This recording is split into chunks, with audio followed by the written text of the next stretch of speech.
水阁好，国清解水两句啊，含你做参考。解水，解水，解文水利。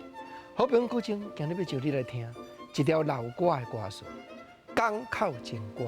那过金法院的这版歌词是刘达雄写，见面讲暗淡的灯火影，大门的暗暝，夜半提琴声，哀怨又甜蜜。歌声若啼，船要出航，七海去漂流。最后的分机加添苦涩味。港口情歌咧讲相思，什么人咧会爱恁夜半的提琴声？所爱的人啊，明仔载歌声若啼，我要落船去出航了。所以我加这个分机，心肝头苦涩的滋味。这是1960年代行船人伫咧船顶上船做水手这种男性的心声，安慰所爱的人，一字一句的言语。过来歌词第二趴，痴情的女性就浮出来了。你唔通搁再好，痴情的女性，请你爱看破行船的男儿。明日何处海鸟做伴，行踪未分明。青色的海洋，就是阮家庭。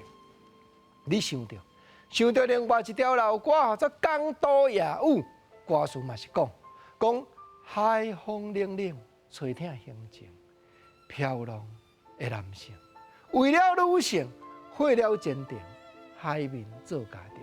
这个歌词伫1960年代满是，这个表示一种傻逼死的心情。啊，国正啊，就你比较，迄当阵的行船人毋是咧讲讨海哦，迄是上船顶头穿水手的衫，夹马布啦，四界去流浪，无得伊我将海洋做家庭的心情。